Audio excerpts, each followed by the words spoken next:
Mas vamos chamar então Larissa Quaresma para a gente falar do principal tema do dia aqui nessa quinta-feira, vendas do varejo e, claro, impactos nas varejistas. Seja bem-vinda, Lari, nessa quinta-feira. Obrigada pela participação.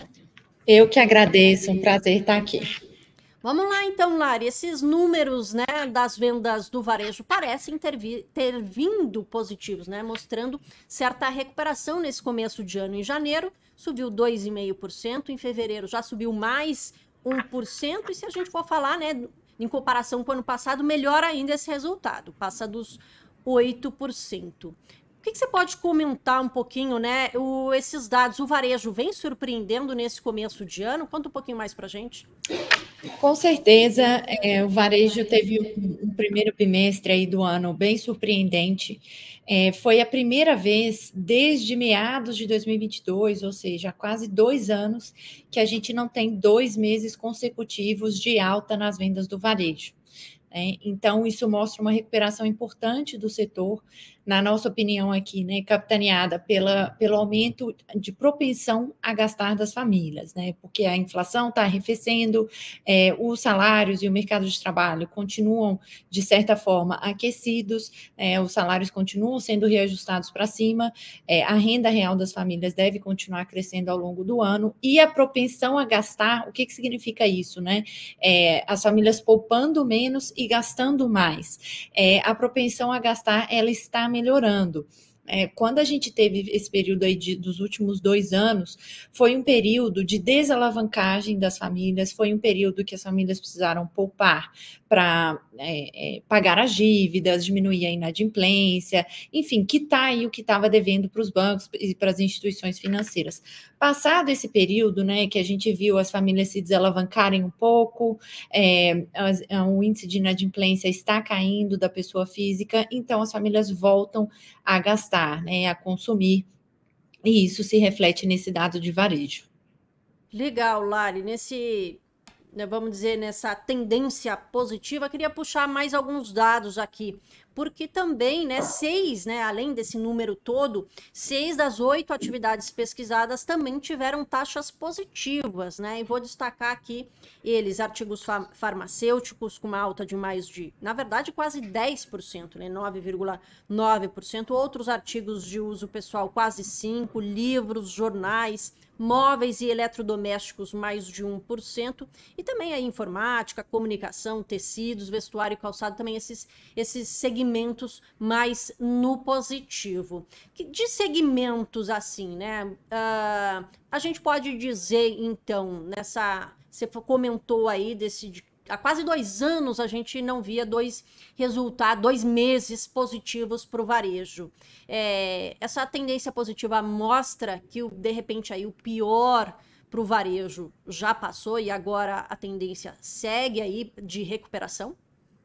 Eu diria que sim, refletindo a queda de juros, né? Então, como eu falei, todo esse processo de famílias estando com um balanço familiar mais saudável agora, né? Menos alavancadas, isso tudo reflete o estágio do ciclo monetário que a gente está. Então, a gente vem aí num período de corte de juros, né? Há pouco mais de 1 ano que o Banco Central vem cortando juros, e isso demora a se refletir na economia. E está começando a se refletir agora. Então, é importante destacar que nesses dados do IBGE, eles são dados de crescimento de venda nominal, eles não são crescimento de volume real, né? Então, inclui aqui reajustes de preços, o que pode estar contaminando, inclusive, esse dado de artigos farmacêuticos, né? É possível que uma parte desse crescimento forte de artigos farmacêuticos, ele venha de reajustes de preços também, tá? Agora, como um todo, assim, a gente vê um dado muito positivo, com crescimento em quase todos os setores, né? Acho que o único que teve queda aí, na visão mensal, uma queda forte, significativa, foi a parte de combustíveis, né? Que aqui, de novo, pode refletir também um pouco a questão do preço, mas a gente vê, além dos que você falou, né? Supermercados indo muito bem, principalmente quando a gente olha na visão anual, né? Aí, vestuário teve uma recuperação mensal, mas na visão anual, a parte de vestuário ainda está um pouco aquém. E teve, né, desses segmentos, teve algum que te chamou mais a atenção? Qual seria ali o motivo? O que você está olhando mais de perto aí que de repente pode trazer ainda mais resultados positivos? Eu acho que surpreendeu, assim, positivamente, né,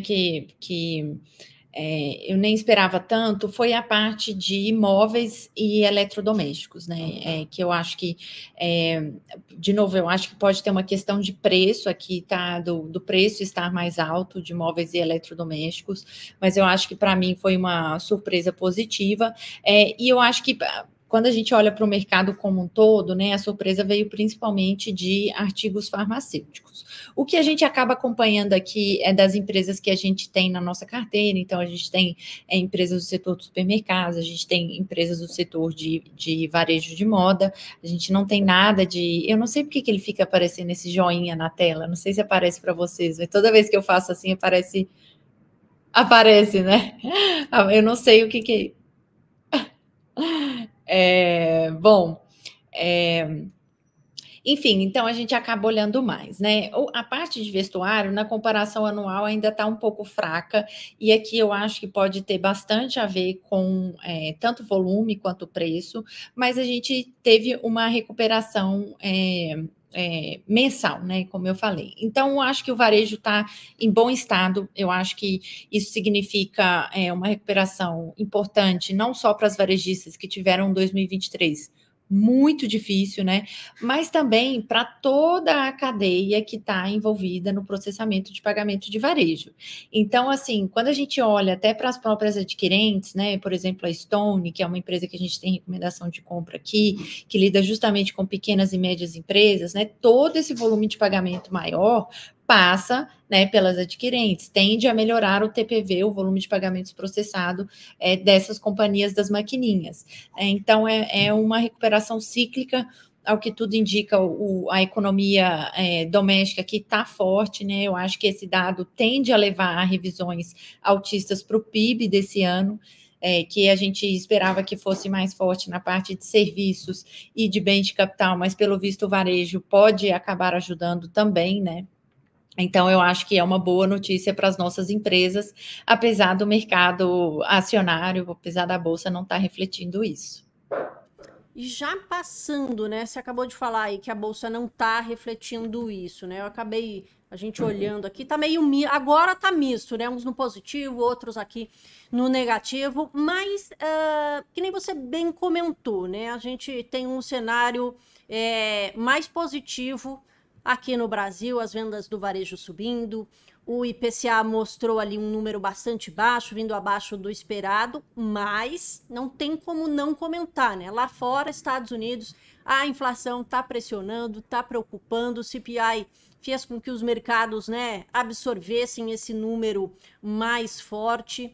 Como é que você está olhando daqui para frente, né? Como é que fica a nossa bolsa nesse sentido? Por isso que ela está tendo um desempenho que não está exatamente acompanhando os números positivos aqui do nosso cenário doméstico, né? Me parece, aí você me corrija, por favor, que, na verdade, os números lá dos Estados Unidos, agora postergando, já tem gente falando da queda dos juros lá em setembro já, e olhe lá, né? Que talvez nem venha em setembro. Sim. Nesse cenário complexo, né? Vamos lá, a gente tem um cenário diferente aqui e lá.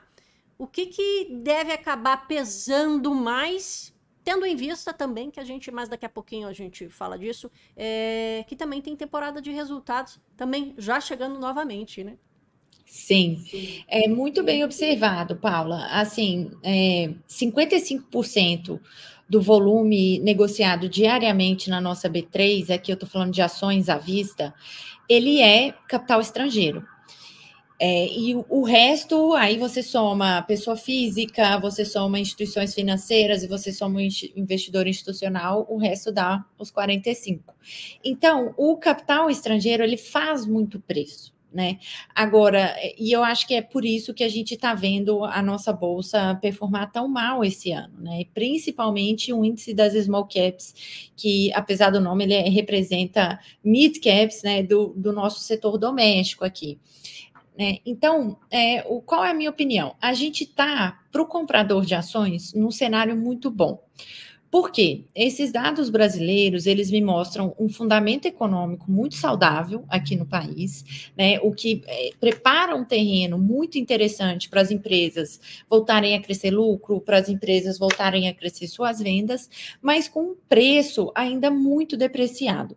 O setor de varejo foi um dos que mais caiu esse ano na bolsa. Eu estou aqui com a tela aberta, né?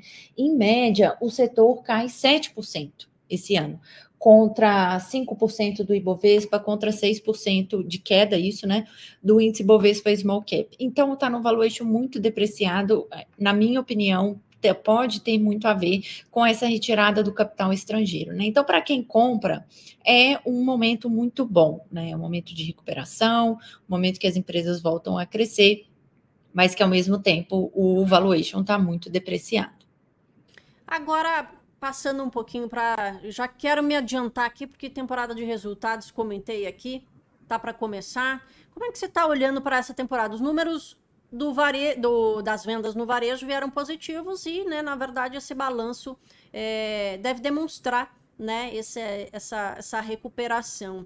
Como é que você está olhando para essa temporada de resultados? Que tem algum setor, alguma empresa que pode surpreender nesses resultados? Olhando aqui para dentro do varejo, eu acho que as empresas de farmácia, né, de varejo farmacêutico, podem surpreender, tendem a mostrar crescimento de vendas bem saudável, crescimento de rentabilidade. As empresas de varejo de moda, né, eu acho que ainda não estão na melhor forma, eu acho que precisa de um pouquinho mais de paciência em relação a elas, né? Um setor que a gente, por hora, né, a gente está fora é o setor de materiais de construção, que apesar de ter tido um resultado bom aí nesse dado do IBGE hoje, a gente ainda está de fora, né, ainda tem um lag muito grande, um período muito grande para se recuperar aí financeiramente, né? Então, acho que talvez não seja a hora. Então, eu destacaria positivamente a parte de varejo farmacêutico, talvez de uma forma mais nova, né? Mais morna, desculpa, a parte de vestuário. E um outro destaque positivo que eu colocaria também é a parte de supermercados, que teve um ano de 2023 muito difícil também, mas tende a mostrar uma recuperação também nesse comecinho de ano, tá? Tá joia. E desses setores, né, que tendem a se dar melhor aí, trazerem resultados mais positivos, qual que seria a sua recomendação agora para quem está de olho no setor, pensando, né, que você bem comentou aí, as ações do setor como um todo caem em 7%. O que você vê de oportunidade no setor agora? A gente tem recomendação de compra para algumas varejistas, mas eu acho que dentre esses destaques setoriais positivos, eu colocaria a Açaí, que é uma empresa do setor de supermercados que a gente tem em recomendação de compra, e que deve não só se beneficiar desse vento favorável, né, da parte do setor como um todo, mas também um microeconômico muito interessante, de conversão das lojas, de ganho de rentabilidade. Então, a gente, além do macro, né, a gente tem uma visão bem construtiva para o microeconômico da empresa, porque não adianta nada o setor ir bem, mas a empresa ir mal, o que acontece demais, né? Acontece muito.